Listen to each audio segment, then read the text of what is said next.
సకల సృష్టికి ఆది సంబుద్ధుడైన గొప్ప దేవునికి, సృష్టికర్త అయిన ప్రభుకే, ఆ సృష్టికర్త అయిన దేవుడే మన మధ్యకు మనను రక్షించడానికి, మానవులను రక్షించడానికి దిగి వచ్చిన ప్రభు నామానికే మహిమ, ఘనత, ప్రభావము కలుగునుగాక. మన తండ్రి అయిన దేవుని నుండి, ప్రభు అయిన యేసుక్రీస్తు నుండి కృపా సమాధానములు మనందరికీ తోడై ఉండునుగాక. దేవుని వాక్య భాగంలోనికి వెళ్దాం. పరిశుద్ధ గ్రంథం నుండి తిమోతికి రాసిన మొదటి పత్రికలో 3వ అధ్యాయంలో 16వ వచనాన్ని మనం చదువుకుందాం. అపొస్తలుడైన పౌలు తిమోతికి రాసిన మొదటి పత్రిక 3వ అధ్యాయము, థ్యాంక్ యూ, 3వ అధ్యాయము 16వ వచనం. అందరూ కలిసి చదవాలి. I want everyone should be read together.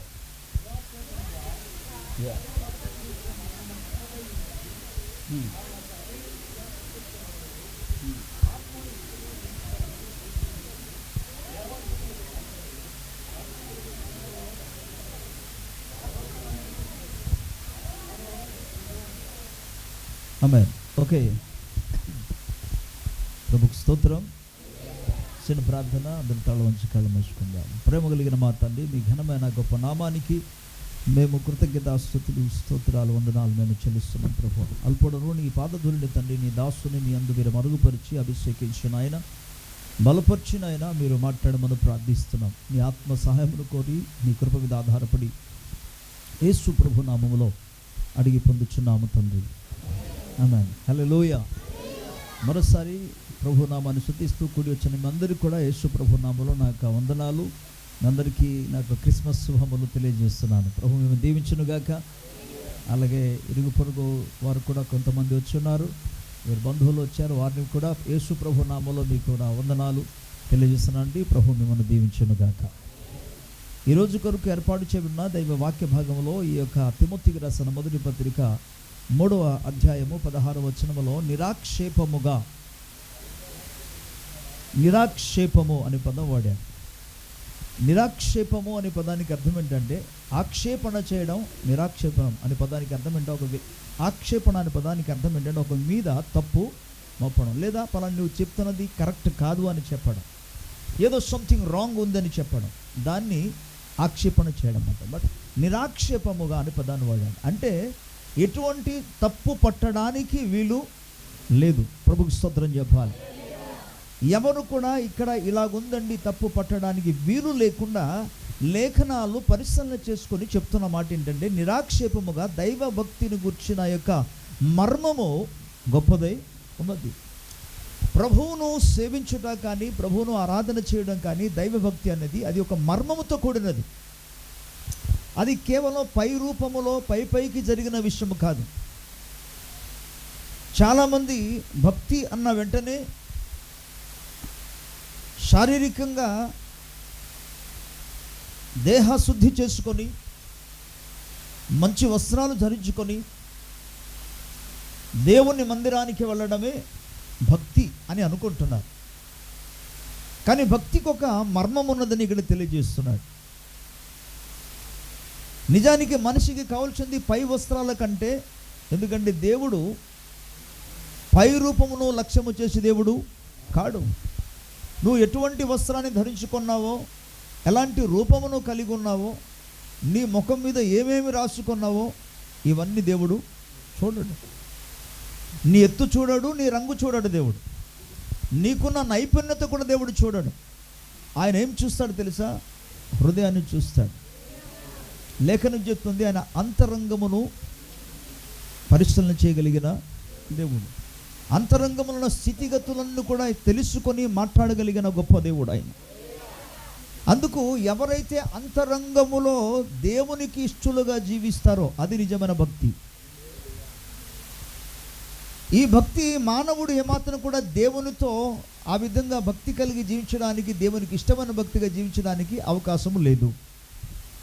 మరి ఏం చేస్తే అవకాశం కలుగుతుంది అంటే, ఇటువంటి స్థితిలో ఉన్నవారు గనుక ఒక్కసారి మనం లూకా సువార్తలోనికి మనం వెళదాం. ఇక్కడికి తర్వాత మనం వెళదాం. లూకా సువార్తలో వైద్యుడైన లూకా ద్వారా పరిశుద్ధాత్ముడు ఏమి జ్ఞాపకం చేస్తున్నాడో మనం ఒకసారి ధ్యానం చేసుకుందాం. ఈ మొదటి అధ్యాయంలో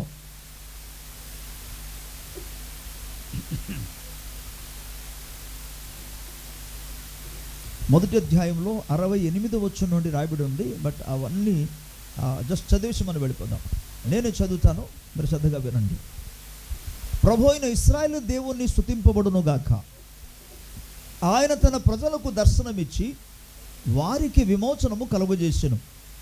తన సేవకుడైన దావీదు వంశమునందు మన కొరకు రక్షణ శృంగమును, అనగా మన శత్రువుల నుండి మనను ద్వేషించే వారందరి చేతి నుండి తప్పించి రక్షణ కలుగజేసెను. దీనిని గూర్చి ఆయన ఆది నుండి తన పరిశుద్ధ ప్రవక్తల నోట పలికించెను. ఆయన మన పితరులను కరుణించుటకును, ఇప్పుడు శ్రద్ధగా వినండి, తన పరిశుద్ధ నిబంధనను, అనగా మన తండ్రి అయిన అబ్రహాముతో తాను చేసిన ప్రమాణమును జ్ఞాపకం చేసుకుంటకును, అలాగే మనము శత్రువుల చేతుల నుండి విడిపింపబడి మన జీవిత కాలమంతా నిర్భయములమై ఆయన సన్నిధిని పరిశుద్ధముగాను నీతిగాను ఆయనను సేవింపను అనుగ్రహించుటకు ఈ రక్షణ కలుగా చేసెను. ప్రభుకు స్తోత్రం.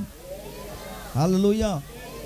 ఈ 68వ వచనం నుండి 75వ వచనం వరకు చాలా సంగతుల గురించి రాయబడింది. కానీ నేను జస్ట్ కింద వచనాల్లో ఒక 4 లైన్లు మాత్రం మీకు జ్ఞాపకం చేస్తాను.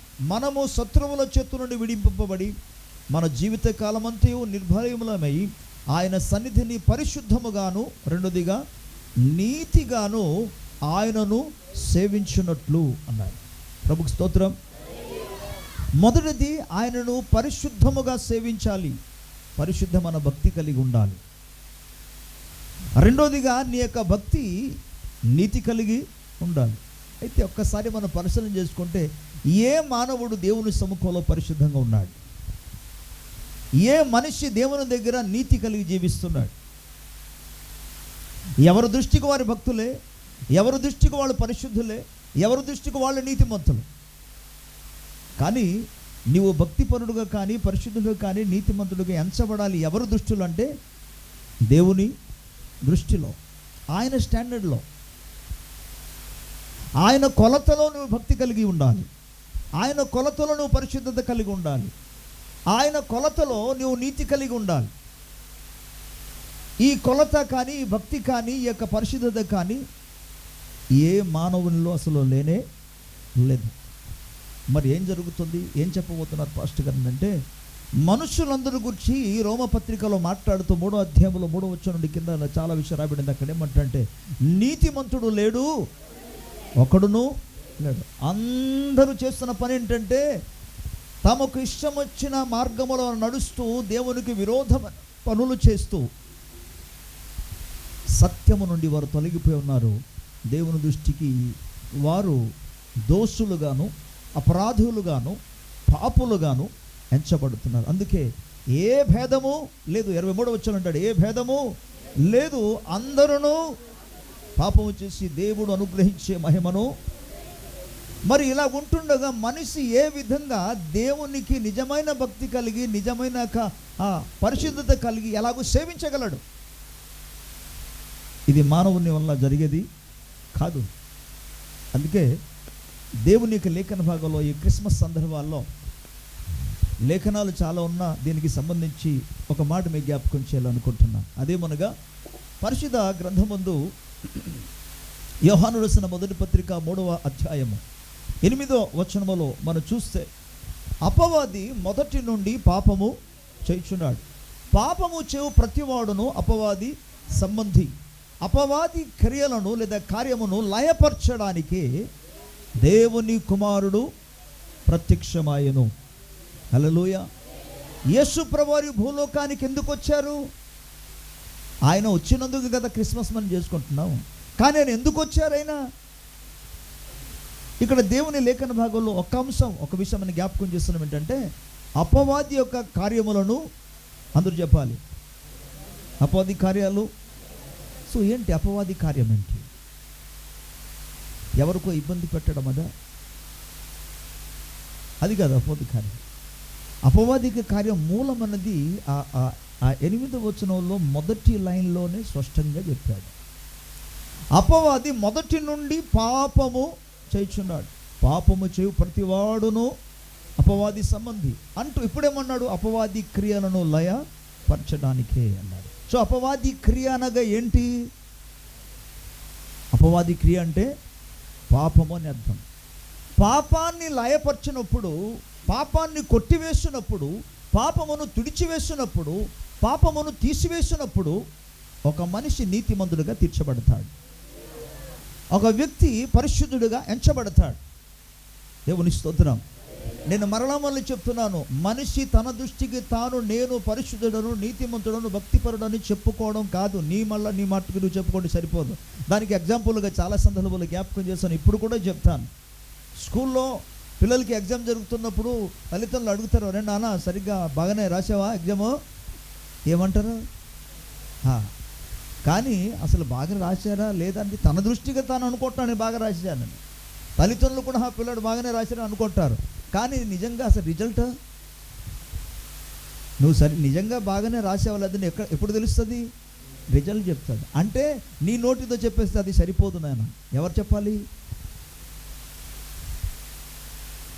ఎగ్జామినేషన్ బోర్డు వాళ్ళు ఏది చెప్తారో అది కరెక్ట్. మనం చెప్పేస్తే అది అయిపోయేది కాదు. నేను ఎగ్జాంపుల్గా మాత్రం చెప్పాను. అలాగే ఒక మనిషి తనంతట తాను నేను నీతిమంతుడని చెప్పుకుంటే అది సరైనది కాదు. దానికి ఒక బోర్డు ఉంది. ఆ బోర్డే దేవుని యొక్క న్యాయ శాసనము. ఆ బోర్డే దేవుని యొక్క వాక్యము, దేవుని యొక్క స్టాండర్డ్. ఆ దేవుడు దానికి ఆన్సర్ ఇవ్వాలి, ఫలానా వ్యక్తి ఓకే అని. ఇటువంటి విషయంలో ఒక వ్యక్తిని గురించి బైబిల్లో చాలామంది ఉన్నా సరే ఒక వ్యక్తిని గురించి దేవుడే సాక్ష్యం ఇచ్చాడు. నీవు నా సేవకుడని యోబును గురించి యోచించితివా? వాడు ఎటువంటి వాడు? అతడు నీతిమంతుడు, యథార్థవంతుడు, న్యాయవంతుడు, దేవుని యందు భక్తి కలిగిన వాడు, చెడుతనమును దేవుని స్తోత్రం చెప్పాలి. ఎవరు సాక్ష్యం ఇస్తున్నాడంటే దేవాది దేవుడే, సకల లోకానికి సృష్టికర్త అయిన దేవుడే, మహోన్నతుడైన దేవుడే, అత్యున్నతమైన సింహాసనమందు ఆసనుడైన దేవుడే, కోటి సూర్యుల తేజస్సు కంటే తేజస్సు కలిగిన మహాదేవుడు ఇస్తున్న సాక్ష్యం ఏంటంటే నా సేవకుడైన యోబు నీతి మంతుడు. ప్రభుకి స్తోత్రం. ఆ దేవుని యొద్ద నుండి ఈ స్టాండర్డ్ రావాలి, దేవుడు ఆమోదించాలి, అప్పుడు వాడు కరెక్ట్. అందుకే నిర్గమకాండంలో జస్ట్ మీకు జ్ఞాపకం చేసిన ఈ మాట చెప్తున్నాను. నిర్గమకాండంలో 15వ అధ్యాయంలో మనం చదువుగలిగితే ఈ 15వ అధ్యాయంలో 26వ వచనంలో 25వ వచనంలో ఏమంటాడంటే మీ దేవుడని యెహోవా దృష్టికి అన్నమాట ఆయన ఆజ్ఞలను శ్రద్ధగా విని, ఆయన మాటలను శ్రద్ధగా విని ఆయన దృష్టికి న్యాయమైనది. గట్టిగా స్తోత్రం చెప్పాలి. ఎవరి దృష్టికి? ఆయన దృష్టికి. చాలామంది ఎవరి మట్టుకు వాళ్ళే న్యాయవంతులు, ఎవరి మట్టుకు వాళ్ళే గొప్పలు, ఎవరి మట్టుకు వాళ్ళే భక్తి పరులు. కానీ ఎవరి దృష్టికి? దేవుని స్తోత్రం చెప్తా. ఆయన దృష్టికి న్యాయం అనేది చేయాలి. అందుకే మనుషులందరూ కూడా ఆ స్థితిలోనికి స్థాయిలోనికి రాలేకపోతున్నారని దేవాది దేవుడు గ్రహించి ఎరిగి తెలుసుకొని ఏం చేశాడంటే ఒక క్రొత్త నిబంధనను ఆయన ఏర్పాటు చేశాడు. దేవుని స్తోత్రం. ఈ క్రొత్త నిబంధన ఏం చేయబోతున్నాడంటే మానవునికి ఎన్ని గ్రంథాలకు వెళ్ళినా సరే, పరిశుద్ధ గ్రంథం కావచ్చు, ఏ గ్రంథాలైనా సరే ఘోషించేది ఏంటంటే మనము దేవాలయానికి వెళ్ళినంత మాత్రాన మానవునికి పాపక్షాపణ కలగదు. హలో, ఇవాడు శ్రద్ధగా వినండి. దేవాలయమునకు వెళ్ళినంత మాత్రాన ఒక మనిషికి పాపమునకు విమోచన కలగదు. అది గుడే కావచ్చు, చర్చి కూడా కావచ్చు. చర్చికి వచ్చినంత మాత్రాన ఒక మనిషికి పాప విమోచన కలగదు. వాళ్ళంటాడు, వారు ఊహించుకుంటారు ఏంటంటే నేను దేవుని మందిరానికి వెళ్ళాను, చర్చికి వెళ్ళాను, దేవాలయానికి వెళ్ళాను అని వాళ్ళు ఊహించుకుంటూ వారు అంతటా వాళ్ళే సమర్థించుకుంటూ వెళతారు తప్ప పాప విమోచన మాత్రం కలగదు. పాప విమోచన కలగాలంటే వేద గ్రంథాలు కానీ పరిశుద్ధ గ్రంథము కానీ అయిన బైబిల్ చెప్పేది ఏంటంటే రక్త ప్రోక్షణ లేనిదే పాప విమోచన లేదు, పాప విమోచన లేనిదే మోక్షము ఉండదు. హలో, వింటున్నారన్నమాట? శ్రద్ధగా విన్నారు. పాపమునకు విమోచన అనేది కేవలం రక్త ప్రోక్షణ ద్వారా మాత్రం జరుగుతుంది. మందిరానికి వెళ్ళినంత మాత్రము కాదు, గుడిలోనికి వెళ్ళినంత మాత్రము కాదు, ఇంకా దేవాలయం అనబడుచున్న ఏ దేవాలయానికి మీరు వెళ్ళినా సరే పాపమునకు విమోచన కలుగదు. కేవలం రక్త ప్రోక్షణ ద్వారా మాత్రమే. స్తోత్రం. అందుకే దేవుడు ఏం చేశాడంటే యేసుక్రీస్తు ప్రభువుని లోకానికి పంపించాడు. ఎందుకు పంపించారు? యోహాను పత్రికలు మీకు జ్ఞాపకం చేసిన 3:8 ప్రకారంగా అపవాది కార్యములను లయపరచడానికి ఆయన పంపించాడు. ప్రభుకు స్తోత్రం చెప్దాం. అపవాది కార్యాలను అనగా పాపాన్ని లయపరచడానికి పంపించాడు. ఏ విధంగా ఆయన పాపాన్ని లయపరిచారు? దానికి దేవుని యొక్క వాక్యం ఆధారాలు ఏం చెప్తుందంటే, యోహాను రాసిన మొదటి పత్రికలో 1వ అధ్యాయము 7వ వచనంలో అంటాడు, అయితే ఆయన వెలుగై ఉన్న ప్రకారము మనమును వెలుగులో నడిచినడల మనం అన్యోన్య సహవాసము గలవారమే ఉందుము. అప్పుడు ఆయన కుమారుడైన యేసు రక్తము ప్రతి పాపము నుండి మనలను పవిత్రులుగా. మీరు హల్లెలూయా చెప్తారు అనుకున్నా, కానీ నేను అడిగిన తర్వాత చెప్పారు, అందుకే స్తోత్రం చెప్పాలి ఇప్పుడు. హల్లెలూయా. మీరు గమనించండి, ఆయన కుమారుడైన యేసు రక్తము మనలను ప్రతి పాపం నుండి కడిగి, ఓకే, యేసు రక్తము కడుగుతుంది అన్నాము. యేసు రక్తము ద్వారానే మానవునికి, రక్తం చెందింపబడినప్పుడే మానవునికి పాప విమోచన కలుగుతుందని తెలియజేశాము. బట్ ఎలాగూ యేసు రక్తం ఒక వ్యక్తిని బాగు చేయగలదంటే, కడగలదు అంటే, దానికి ఆన్సర్ 9వ వచనంలో ఇచ్చాడు. ఏమన్నాడంటే, మనము మన పాపములను ఒప్పుకొనిన, okay, just okay, thank you. మనము మన పాపములను, యేసు రక్తము ఎలాగూ అపవాది కార్యాన్ని అనగా పాపాన్ని లయపరుస్తుందంటే, మనిషి తన స్థితిగతులను దేవుని దగ్గర ఒప్పుకున్నప్పుడు. పోలీస్ స్టేషన్లో ఒక ఎవరైనా సరే నేరం చేసిన వాళ్ళు దొరికారు అనుకోండి, దొంగడు దొరికారు అనుకుని, వాళ్ళు ఇంకా ఏరే ముఠాలు ఉన్నారు అనుకోండి, వాళ్ళు ఏం చేస్తారు? ఓకే, దేవుని స్తోత్రమే, యేసు రక్తమే, వాళ్ళని పట్టుకొని బాధతారు. అసలు వెనక ఎవరున్నారు చెప్పు, అసలు దీనికి రహస్యం ఏంటి, ఎక్కడెక్కడ మీరు దాచిపెట్టారు చెప్పండి. వాళ్ళు దాన్ని చెప్పే వరకు కూడా కొడుతూనే ఉంటాడు, శిక్షిస్తూనే ఉంటాడు. ఎప్పటి వరకు? చెప్పే వరకు అనగా ఒప్పుకునే వరకు. ఒప్పుకున్న తర్వాత అతనికి రిలీజ్ వస్తుంది. అప్పటి వరకు రిలీజ్ అనేది ఉండదు. ఇక్కడ దేవుని సముఖంలో కూడా ఒక మానవుడు తన స్థితిగతులను ఏంటనే విషయాన్ని ఒప్పుకోవలసిందే. అన్లెస్ ఒక వ్యక్తి తన్ను తాను కన్ఫెస్ చేయకపోతే, దేవుని సముఖంలో ఆయన బలహీనతను ఒప్పుకోకపోతే, అతని యొక్క స్థితిగతులను ఒప్పుకోకపోతే, అతని యొక్క అవిధేయత ఒప్పుకోకపోతే దేవుడు క్షమించలేడు. పాస్టర్ గారు యేసు ప్రభువుకు సిలువలో ఉండి ప్రార్థన చేశారు కదా, ఏమని? తండ్రి వీరేమి చేస్తున్నారు, వీరుగరు కనుక వీరిని క్షమించేస్తారా? క్షమించడానికి అని సిద్ధ మనసు కలిగిన వాడిని లేఖనం చెప్తుంది. కానీ ఒప్పుకుంటేనే లేఖనానికి వేరుగా దేవుడు ఏమీ చేయడు. తన వాక్య గ్రంథములో ఏదైతే పరిశుద్ధ గ్రంథం రాసి పెట్టాడో దాని ప్రకారంగానే దేవుడు ఆ మాటకు ఆయన కట్టుబడి ఉంటాడు. అందుకే వాక్యానికి వేరుగా దేవుడు ఏం చేయలేడు. కనుక ఒక వ్యక్తి ఒప్పుకుంటేనే తప్ప, అందుకే అన్నాడు 9వ వచనంలో, మనము మన పాపములను ఒప్పుకొని నెడల. ఇప్పుడు చదవండి, ఆయన నమ్మదగిన వాడును నీతిమంతుడు గనుక ఆయన మన పాపములను క్షమించి సమస్త దుర్నీతి నుండి మనను పవిత్రులుగా. ప్రభుకు స్తోత్రం. వినండి, మనం మొదటి ముఖ్య మూల వాక్య భాగం చూసుకున్నామంటే, దైవ భక్తిని గుర్చిన యొక్క మర్మము గొప్పది అని స్టార్ట్ చేసాం మనం. అది నిరాక్షేపముగా కూడినదనే పదాన్ని మనం చూసుకున్నాం. ఎవరు కూడా ఆక్షేపించడానికి అవకాశం లేదు అందులో అని తెలుసుకున్నాం. ఇది ఎలాగో జరుగుతుంది అనే వాటి విషయాల్లో మీకు జ్ఞాపకం చేస్తున్నాను. అందుకే మనుష్యుడు అటువంటి భక్తి కలిగి జీవించడానికి నీతిమంతులుగా తీర్చబడాలి.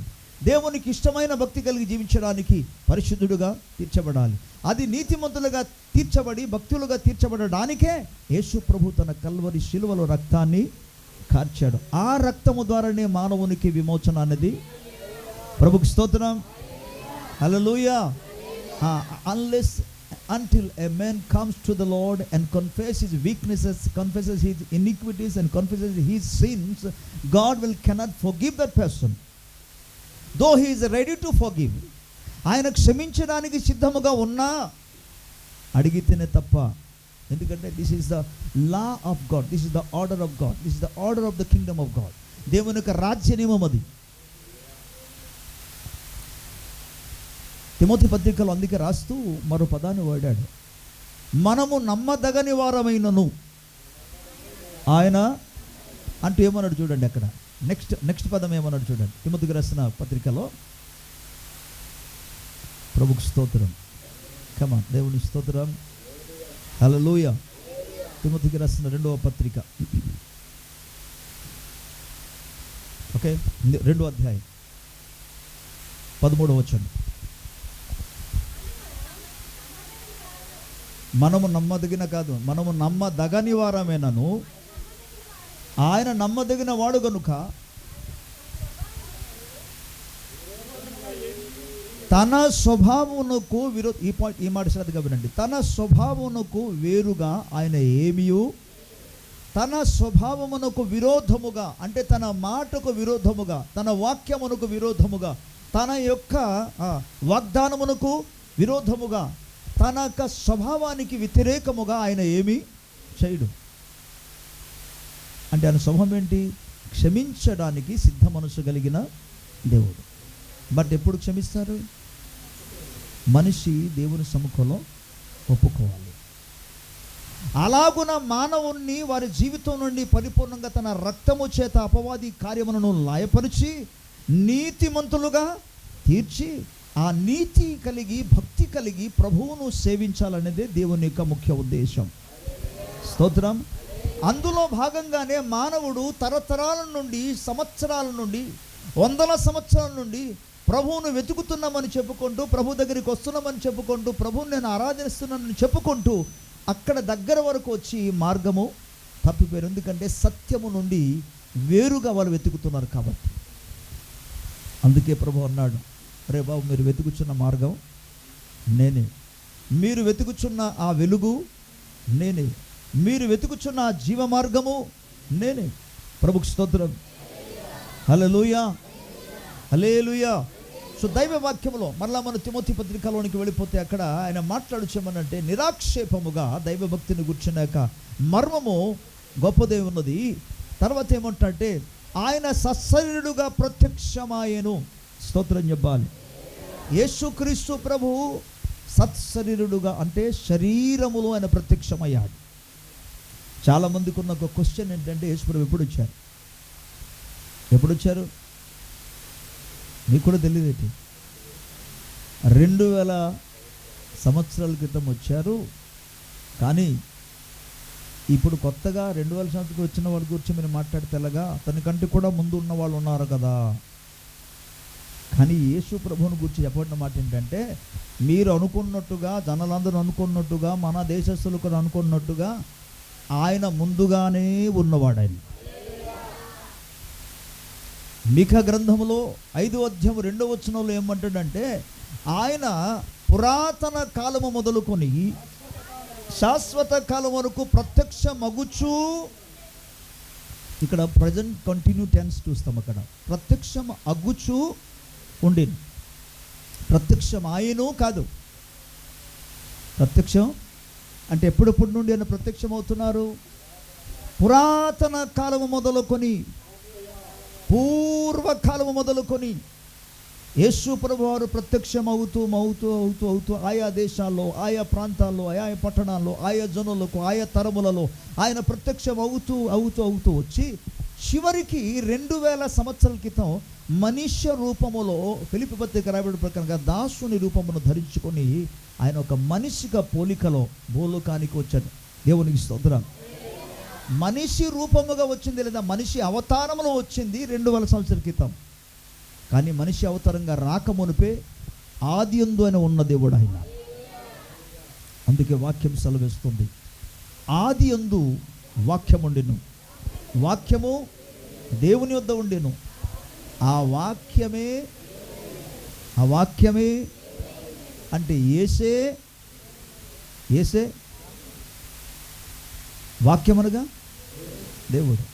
ఆ వాక్యమే దేవుడే ఉండేను అని ప్రధాని వాడాడు. ఆ వాక్యం ఎప్పటి నుండి ఉంది? ఆది నుండి. ఆది అంటే భూలోకములు కానీ, భూమి కానీ, ఈ ఆకాశము కానీ, సముద్రము కానీ, వాటిలో ఉన్న ఏది కూడా సృజించబడక మునుపే ఆయన ఉన్నవాడు. స్తోత్రం. సమస్తము ఆయన ద్వారా సృజించబడింది. కొలస్సీలకు రాసిన పత్రిక 1వ అధ్యాయము 17వ వచనం. కొలస్సీ 1వ అధ్యాయం 17వ వచనం. ఆయన అన్నిటికంటే ముందుగా ఉన్నవాడు, ఆయనే సమస్తమునకు ఆధారభూతుడైన వాడు, సంఘమనే శరీరమునకు ఆయన శిరస్సే ఉన్నాడు. కలుగు నిమిత్తము ఎస్ దేవునికి స్తోత్రం. దానికి ఒక పై వచనాల్లో మనం చూసుకోగలిగితే ఒక చక్కటి మాట పై వచనాల్లో చెప్పాడు. అక్కడ 16వ వచనం చూసుకుందాం. ఏలైనగా ఆకాశమందు ఉన్నవి కానీ, భూమి యందు ఉన్నవే కానీ, భూమి క్రింద ఉన్నది కానీ, దృశ్యమైనవి కానీ అదృశ్యమైనవి కానీ, అది సింహాసనములు కావచ్చు, ప్రభుత్వములే కావచ్చు, ప్రధానులే కావచ్చు, అధికారులే కావచ్చు, సర్వమును ఆయన ద్వారా, ఆయన మూలముగా, ఆయన నిమిత్తమే సమస్తము సృజించబడినది. ఈయన ఎప్పటి నుండి ఉన్నాడండి? ఆది నుంచి ఉన్న దేవుడు. ఆయన గురించి లేఖనాలు స్పష్టంగా చెప్తున్న విషయం ఏంటంటే, ఆయనే సమస్తాన్ని కలుగు చేశాడు. భూమిని కలుగు చేసిన వాడు ఆయనే, సముద్రమును కలుగు చేసిన వాడు ఆయనే, ఆకాశమును కలుగు చేసిన వాడు ఆయనే. ప్రభుకు స్తోత్రం. అండ్ ఒక్క మాటతో చెప్పాలంటే, దృశ్యమైనవి, మనకు కనబడుతున్న సమస్తం కూడా దృశ్యమైనది. అదృశ్యమైనవి అనగా కనబడనివి. అదృశ్య ప్రపంచాన్ని ఎవరు కూడా చూడలేరు. కానీ అదృశ్యములో ఉన్న వాటిని కూడా ఆయనే కలుగు చేశాడు. ఆ పదానికి అర్థం ఏంటి? ఆయన లేకుండా ఏమీ కలగలేదు. ప్రభుకు స్తోత్రం. ఆయన ద్వారానే సమస్తము కలిగింది. ఆ దేవుడే మానవుణ్ణి తన యొక్క రక్తము ద్వారా అపవాది కార్యములను లాయపరిచి మానవుణ్ణి దేవునితో అనుసంధానము చేయించడానికి, మానవునికి దేవునికి అనుసంధానం అనేది ఏంటంట? అంబిక. మీకు చాలామంది తెలియదే బహుశా. మానవునికి దేవునికి అనుసంధానమైనది అంబిక ధర్మవతి కాదు. గమనించండి, మానవునికి దేవునికి అనుసంధానం అనేది ఏంటంటే యేసుక్రీస్తు ప్రభు మాత్రమే. ఎందుకంటే ప్రభు అన్నాడు, నా ద్వారాను తప్ప ఎవడును తండ్రి యొద్దకు. సో అనుసంధానం చేయగలిగింది ఎవరు? యేసు ప్రభు. అనుసంధానము చేయగలిగింది ఏంటి? యేసు రక్తము మాత్రమే. స్తోత్రం. ఈనాడు అనేక మందికి అద్భుతమైన సత్యాలు ప్రకటించుచున్నడానికి, లేదా ప్రకటిస్తున్నా సరే అనేక మంది గ్రహించలేని స్థితిలో ఉన్నారు. దేవుని ప్రజలారా, విమోచించడానికి లోకానికి అని దిగి వచ్చారు. స్తోత్రం. అండ్ నిరాక్షేపముగా దైవభక్తిని గుర్చినాక మర్మము గొప్పదే ఉన్నది. ఆయన సశరీరుడుగా ప్రత్యక్షము ఆయను, శరీరధారిగానే ప్రత్యక్షమయ్యాడు. మరి ఎవరు చూశారు?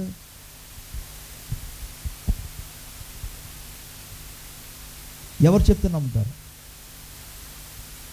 ఆయన శరీరధారిగా వచ్చాడని చెప్పి ఎవరు చెప్తే నమ్ముతారు? నేను చెప్పాలా? మా నాన్నగారు చెప్పాలా? మా తాతగారు చెప్పాలా? లేదా మా ముత్తాత గారు చెప్పాలా? ఎవరు చెప్పాలి? దానికి ఆధారం ఏంటంటే, యేసుక్రీస్తు ప్రభు దినాల్లో ఆయనతో కూడా కలిసి సహవాసము చేసిన వారు, ఆయనతో కూడా నడిచిన వారు, ఆయనతో కూడా పరిచర్యలో పాలిభాగస్తులు అయిన వారు చెప్తే నమ్మాలి తప్ప ఈ పక్కన ఉన్న వాళ్ళు చెప్పడం కాదు. ఇక్కడ ఆధారం అది. మీ ఇంట్లో ఏమి జరిగిందనే విషయాన్ని మీకు తెలుస్తుందా? ఇంకొకరికి తెలుస్తుందా? కాబట్టి మీ గురించి సాక్ష్యం ఎవరు చెప్పాలి? మీ ఇంట్లో ఉన్న వాళ్ళు చెప్తేనే అది నమ్మాలి అంతే. బయట ఉన్న వచ్చేసి పలానా అంటే కుదరదు, అక్కడ జరగదు. సో యేసుక్రీస్తు ప్రభువును గురించి ఆయన భూలోకానికి శరీరధారిగా వచ్చారని ఇజ్రాయేల్ దేశం దానికి సాక్ష్యం చెప్తుంది. స్తోత్రం.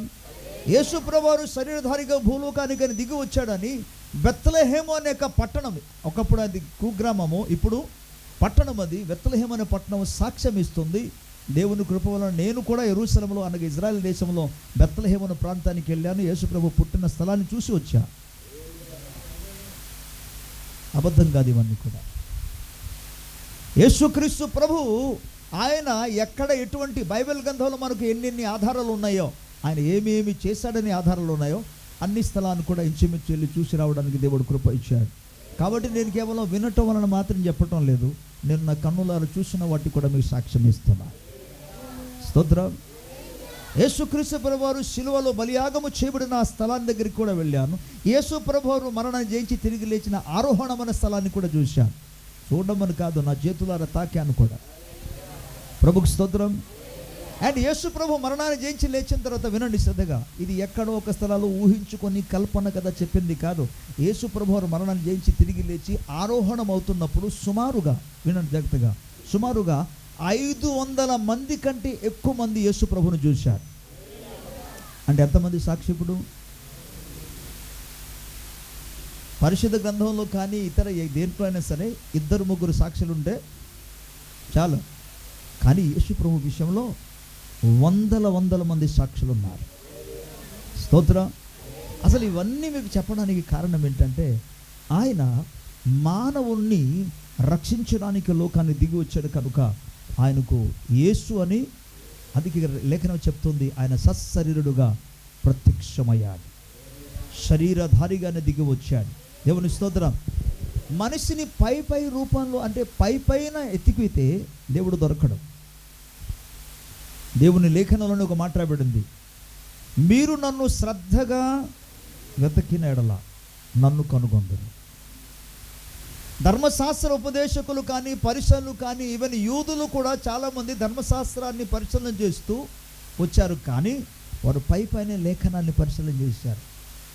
ఆత్మ ద్వారా వాళ్ళు దాన్ని పరిశీలన చేయలే. అందువలనే వారు ఎన్ని ప్రయత్నం చేసినా సరే వారు యేసును క్రీస్తుగా అంగీకరించలేకపోయారు. కానీ దేవుడు నీకు నాకు ఎంత గొప్ప భాగ్యం ఇచ్చాడంటే, మనకు స్టడీ లేకపోయినా స్తోత్రం చెప్పాలి, ప్రభు ప్రత్యక్షత ఇచ్చాడు. అందుకే యేసు ప్రభు ఒకసారి ప్రశ్న అడుగుతూ 16వ అధ్యాయంలో మత్తయి సువార్తలో మాట్లాడుతూ అంటాడు, శిష్యుల వైపు చూస్తూ అంటున్నాడు, ప్రజలు నన్ను గురించి ఏమనుకుంటున్నారు? ప్రభువా, నువ్వు ఒక ఇర్మియా ప్రవక్త అంటున్నారు, ఏలియా ప్రవక్త అంటున్నారు, ఇర్మియా ప్రవక్త అంటున్నారు, ప్రవక్తలలో ఒకడివి అంటున్నారు. ఆహా, సరే మంచిది, వాళ్ళేదో అన్నారు. మీరు 3.5 సంవత్సరాలు నాతో కూడా ఉన్నారు కదా, నన్ను గూర్చి మీరు ఏమనుకుంటున్నారు? వాళ్ళందరూ సైలెంట్గా ఉన్నారు. ఈ 12 మందిలో ఒక్క వ్యక్తికి ప్రత్యక్షత వచ్చేసింది. స్తోత్రం.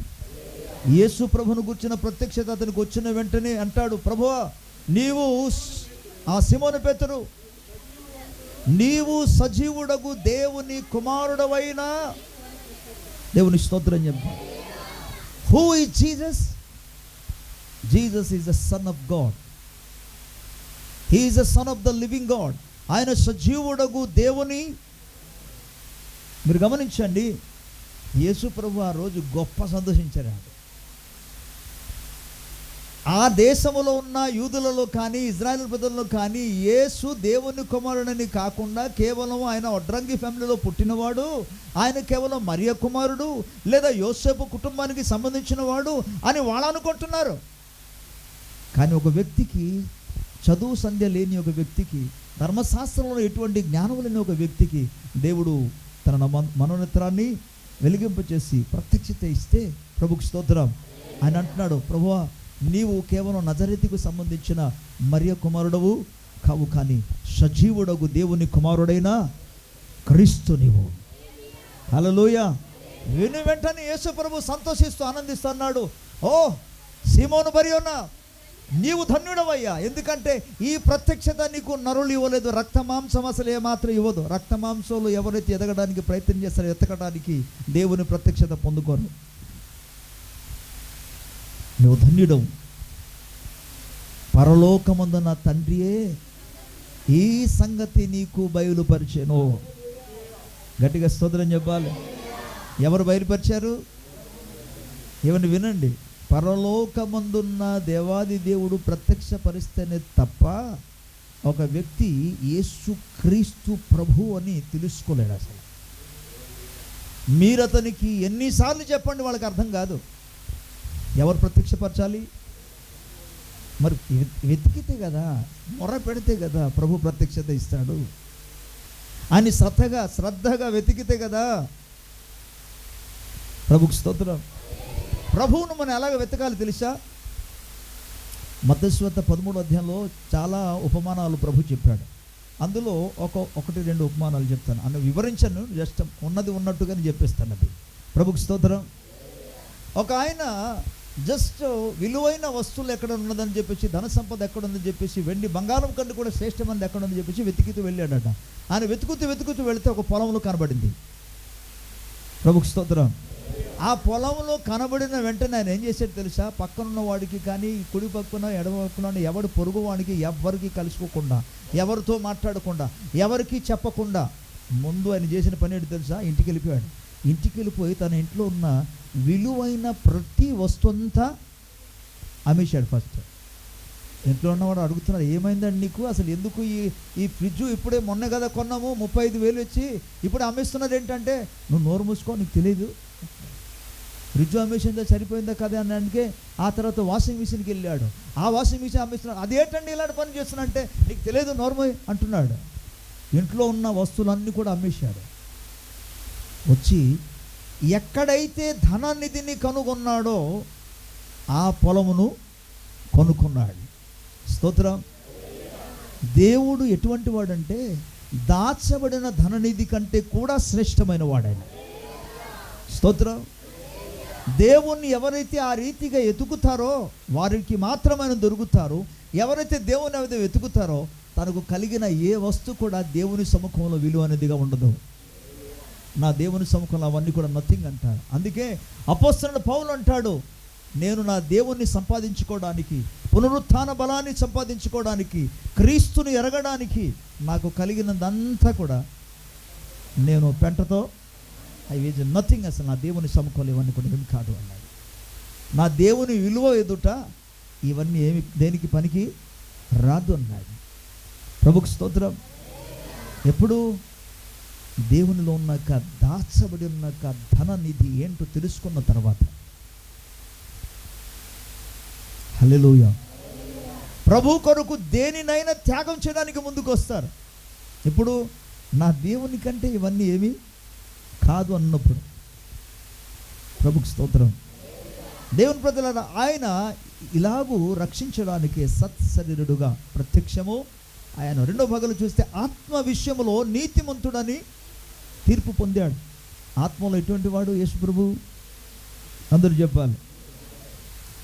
ఆత్మలో నీతిమంతుడు కాదు, ఆయన పరిశుద్ధుడు. అందుకే చాలామందికి తెలియని విషయం ఏంటంటే, యేసు ప్రభు అసలు ఎందుకు ఒక స్త్రీ గర్భంలో పుట్టకుండా కన్యక గర్భంలో అసలు ఎందుకు జన్మించాడు? కన్యక అనే పదానికి అర్థం ఏంటంటే, విర్జన్ అనే పదానికి అర్థం ఏంటంటే వివాహము కానిది అని అర్థం. కన్యక అనగా పురుషునితో ఎటువంటి సంబంధము లేని ఒక కన్యక అని. కన్యక అనే పదానికి అర్థం అది, పురుషునితో సంబంధం లేని వారు. వివాహము కాకుండా ఎందుకు అసలు యేసు ప్రభు మరియ గర్భములో జన్మించాడంటే, గమనించండి, స్త్రీ పురుషులుగా కలయిక లేకుండా పిల్లలు పుట్టడం అసాధ్యం. ఇప్పటి కాలం గురించి నేను మాట్లాడటం లేదు. ఇప్పుడు చాలా రకరకాలుగా పరిస్థితులు వచ్చిన టెక్నాలజీ పెరిగింది కాబట్టి ఐవీఎఫ్ అని సంథింగ్ ఏదో చేస్తున్నా, అది పక్కన పెట్టండి. కానీ సాధారణంగా దేవుని యొక్క సహజమైన నియమ ప్రకారంగా చూడాలంటే స్త్రీ పురుషునిగా కలయిక లేకుండా పిల్లలు పుట్టడం అసాధ్యం. కానీ స్త్రీ పురుషునిగా కలయిక లేకుండానే కన్యకగా ఉంటుండగానే, ఇంకా వివాహము జరగక ముందే మరి ఆ పరిశుద్ధాత్మ ద్వారా గర్భము ధరించింది. స్తోత్రం. నేను ఒక ప్రశ్న అడుగుతాను, is there anything too hard for God? Is there anything impossible for God? దేవునికి అసాధ్యమన్నది చెప్పాలందరూ. ఏమైనా ఉందా? అలాంటప్పుడు పరిశుద్ధాత్మ ద్వారా మరియను గర్భము ధరించడం కష్టమా? దేవుని కష్టమవుద్దా? నథింగ్. ప్రభు లేఖనం సెలవిస్తుంది, నా ఆత్మ ద్వారానే సమస్తము సాధ్యము. హల్లెలూయా. అందుకే పరిశుద్ధాత్మ ద్వారా మరియ గర్భము ధరించింది. అంటే ఎటువంటి పాపపు యొక్క రక్తము ఒక కణము లేకుండా యేసు ప్రభు వారు పరిశుద్ధాత్మ ద్వారా ఆయన గర్భములో పడి ఆయన నవమాసాలు తను మోసిన తర్వాత ఆయన పరిశుద్ధంగానే జన్మించాడు, పరిశుద్ధంగానే జీవించాడు, పరిశుద్ధంగానే ఆయన బ్రతికాడు, పరిశుద్ధంగా ఉంటుండగానే తన రక్తమును ఆయన కార్చాడు. స్తోత్రం. అందుకే there is no sin in him. ఆయనలో పాపము, ఇంకా బైబిల్ ఏమి ఉంటుంది తెలుసా, ఆయన ఏ పాపము ఎరుగని వాడు. ఆయనలో పాపం ఒక లేశము కూడా లేదని లేఖనం చెప్తుంది. Such a Holi God he's. అటువంటి పరిశుద్ధులైన ప్రభు ఆయన. అందుకే యేసుక్రీస్తు ప్రభుకు ఎవరితో కూడా తీసుకొచ్చి పోల్చడానికి అవకాశమే లేదు. ఆయన పరిశుద్ధుడు, ఆయన దేవుడు అనబడడానికి అర్హుడు. ఆయన స్తోత్రం. జన్మత మిగిలిన మనుషుల వలె ఆయన కూడా, హెబ్రీ పత్రిక రాయబడినది, ఆయన మన వలెనే శోధింపబడి పాపము లేనివాడుగా ఉండెను అని. స్తోత్రం. మనిషికి శోధన వచ్చిన వెంటనే శోధనలు పడతారు. రకరకాల శోధనల గురించి ఉంటుంది, కానీ నేను ఒక్క శోధన గురించి మామూలుగా చెప్తాను. సిస్టర్ల గురించి నన్ను ఏమనుకోద్దా, ఇది మన పండుగ వచ్చింది కదా, సిఎంఆర్కి వెళ్ళామనుకోండి, లక్కీకి వెళ్ళామనుకోండి, ఇప్పుడు కొత్తగా స్వాతి అనేది వచ్చింది, ఆర్ఎస్ వచ్చింది, ఎస్ఆర్ వచ్చింది, ఓకే, రకరకాల కంకటాలు వచ్చింది, సంథింగ్ రకరకాల షాపింగ్ ఉన్నాయి. ఆడికి వెళ్ళిన వెంటనే ముందు ఒక చీర చూస్తాము, ఇది బాగుంది, వదినే ఇది కాదు, ఇంకా కొద్ది ముందుకు వెళ్తారు, అక్కడికి వెళ్ళి చూద్దామంటారు, అక్కడ చూస్తారు. ఆ తర్వాత ఇంకొక సైడ్ వెళ్తారు, అక్కడ చూస్తారు. వీటన్నిటిలో సర్లే ఇదే కొనేసుకుందామని కొనేసుకుంటారు. కొన్న తర్వాత వారు వెళుతుండగానే ఇంకోటి కనబడతారు. అప్పుడు వాళ్ళ మైండ్ ఎటు వెళ్తుంది, దాన్ని చూసిన వెంటనే జస్ట్ ఇంకా మామూలుగా ఉంది, బట్ అది చూసిన వెంటనే వారు దానికి ఆకర్షించబడుతున్నారు, అది శోధింపబడుతున్నారు. శోధింపబడి శోధనలో పడుతున్నారు. శోధింపబడి శోధనలో పడిన వాడు దేవుడు కాజాలడు. శోధింపబడి కూడా శోధన జయించిన వాడు దేవుడు అనబడడానికి. ఇప్పుడు నేను మాట్లాడేది పరిశుద్ధతను గురించి. స్తోత్రం. ఒక సుందరమైన కన్యకని ముందు కనబడితే నువ్వు శోధింపబడ్డావు అంటే, ఒక అందమైన అబ్బాయిని ముందు కనబడితే నువ్వు శోధింపబడ్డావు అంటే, నువ్వు శోధనలో పడ్డావు అంటే, you are not eligible for God. You are just human being, that's all. నువ్వు కేవలం ఒక మానవుడు మాత్రమే.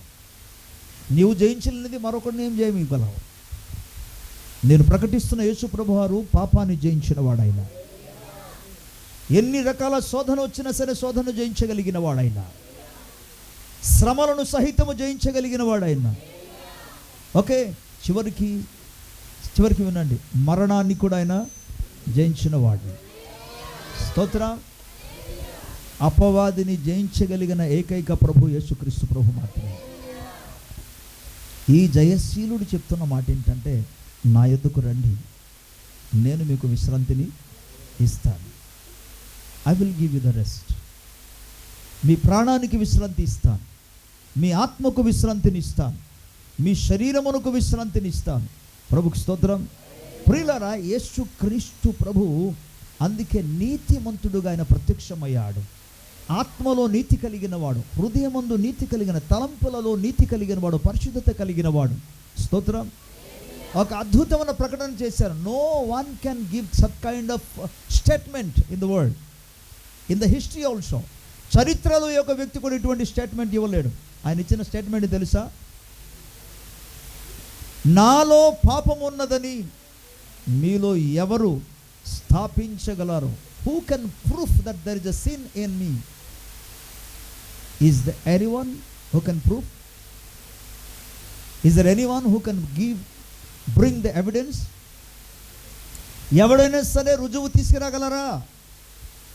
వినండి, యేసు ప్రభు మీద తప్పు పట్టడానికి జన సమూహాలలో కొంతమంది దేవుని ద్వారా మేలు పొందడానికి, వాక్యం వినడానికి, అద్భుతాలు చూడడానికి కొందరు వెళ్తే, మరొక తెగకు చెందిన వాళ్ళు ఉన్నారు. ఎలాంటి వాళ్ళు అంటే, ప్రతిరోజు కూడా వెళ్ళిపోతుంది వాక్యం వినడానికి కాదు, ఎక్కడ పొరపాటు చేస్తాడని.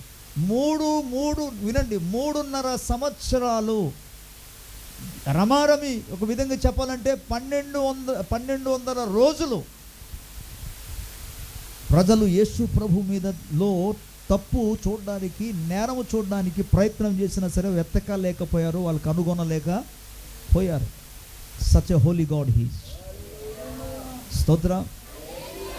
మన దగ్గర వాళ్ళు నిఘా పెట్టారనుకోండి 1 వీక్లో దొరికిపోతారు. ఒకరోజు దాక్కొని ఏదో పని చేస్తారు, ఇంకో 2 రోజుల వరకు ఏదోలాగా ఉంటారు. వితిన్ 1 వీక్లో ఏదో ఒక పొరపాట్లు దొరికిపోతారు. బట్ యేసు ప్రభు మీద నిఘా 1 కాదు 2 కాదు 100 కొలది నిఘా అతని మీద పడింది. నేను మళ్ళీ చెప్తున్నాను, 1200 రోజులు వాళ్ళ ప్రయత్నాలు చేసిన, 100 కాదు 200 కాదు 1200 రోజులు రమారమి వాళ్ళ ప్రయత్నం చేసిన ఎవరు కూడా యేసు ప్రభు మీద తప్పు మోపలేకపోయారు, పాపము కనుగొనలేదు, అబద్ధ సాక్ష్యాలు చెప్పారు. నేను చెప్పబోతున్న విషయం ఏంటంటే ఆయన పరిశుద్ధుడు అని.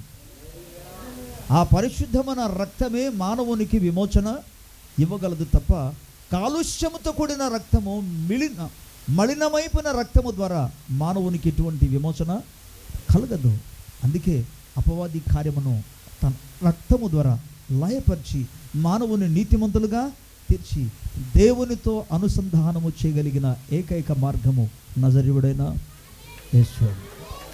హల్లెలూయా, హల్లెలూయా. చాలా విషయాలు ఉన్నాయి, ఇప్పుడు మనం ధ్యానం చేసుకోలేము. జస్ట్ ఇంకొక విషయాన్ని ఇక్కడ చూసుకుంటే, దేవదూతలకు కనబడెను, రక్షకుడని జనములలో ప్రకటింపబడెను. స్తోత్రం. దేవదూతలకు కనబడ్డాడు, అలాగే రక్షకుడు అని జనములలో ప్రకటింపబడ్డాడు, ప్రకటింపబడుచునే ఉన్నాడు. స్తోత్రం, హల్లెలూయా. ఎవరైనా రక్షకుడు యేసు. ఎవరు రక్షకుడు. ఆయన రక్షకునిగా ప్రత్యక్షమయ్యాడు. ఎక్కడి నుండి రక్షించేవాడు?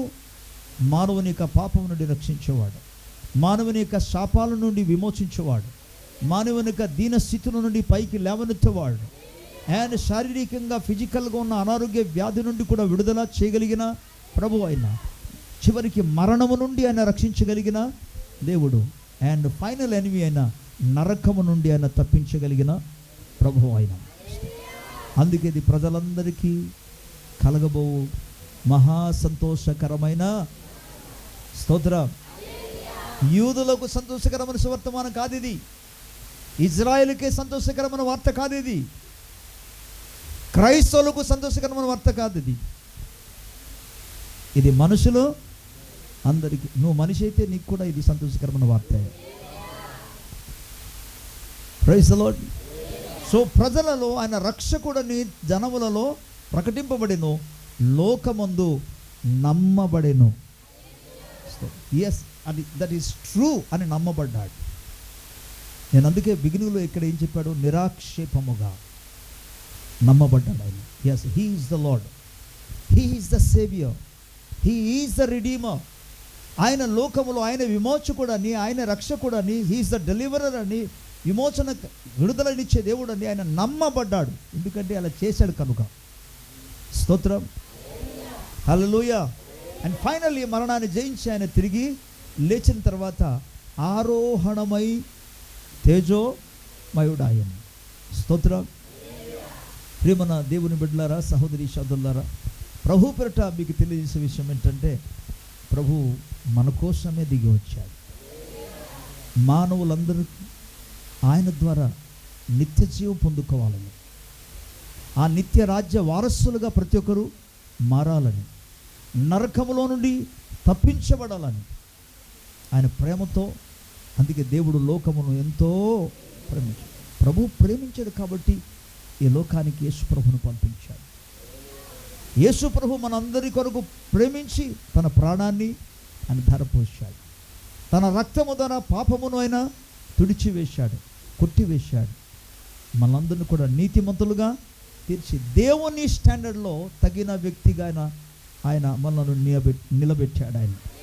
అందుకే పేతురు రాసిన పత్రికలో అంటారు, 2వ అధ్యాయములో 9వ వచనం అంటారు, అయితే చీకటిలో నుండి ఆశ్చర్యకరమైన తన వెలుగులోనికి పిలిచిన వానికి గుణాతిశమును ప్రచురము చేయ నిమిత్తం ఏర్పరచబడిన వంశమును, రాజులని యాజక సమూహమును, పరిశుద్ధ స్తోత్రం, హల్లెలూయా.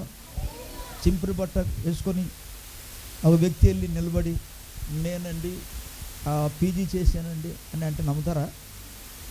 నమ్మరు. మరి దేన్ని బట్టి నమ్ముతారు? వాడు మాట చెప్పి నమ్మరు, కానీ లోపల నుండి అనే సర్టిఫికెట్ తీసాడు అనుకోండి. అరే ఇలా చూడ్డానికి ఇలా ఉన్నాడు కానీ ఆయన దగ్గర నిజమే. నీ స్థితిగతులు, నీ రంగు, నీ యొక్క జీవిత ప్రభావ పరిస్థితులు ఏ విధంగా ఉన్నా సరే నీకు ఒక సర్టిఫికెట్ ఎవరి ద్వారా దొరుకుతుందో తెలుసా? దేవుడే ఆమోదించి ఒక సర్టిఫికెట్ ఇస్తాడు. స్తోత్రం. ఆ సర్టిఫికెట్ ఆమోదించబడిన సర్టిఫికెట్ ఉంటేనే మోక్షం, లేకపోతే తర్వాత నేను చెప్పను. మోక్షం లేదంటే నెక్స్ట్ ఏముంటుంది ఇక మీరే ఆన్సర్ ఇచ్చుకోండి. అందుకే ప్రభు ఆ గొప్ప రక్షణ ఇవ్వడానికి లోకానికి దిగువచ్చాడు కనుక లోకరక్షకుడు మీ కొరకు పుట్టి ఉన్నాడు. హల్లెలూయా. ఈయన ఎవరో కాదు, ఈయన ప్రభు అయిన యేసు క్రీస్తు. హల్లెలూయా. ఈ గొప్ప రక్షణ ప్రతి ఒక్కరు పొంది దేవుని యొక్క ఆశీర్వాదానికి పాత్రలుగా కావాలని ఆ పరలోక సంబంధమైన క్రిస్మస్ సమాధానం ఆనందంతో ప్రతి కుటుంబం నిండి సంతోషించి పొంగి పొర్లి ఇంకొక ఇంటికి కూడా తాకాలని ఆశిస్తూ ఈ మాటలు ముగిస్తున్నాను. ప్రభు కొద్ది మాటలు మనందరూ వింటున్న దీవించును గాక.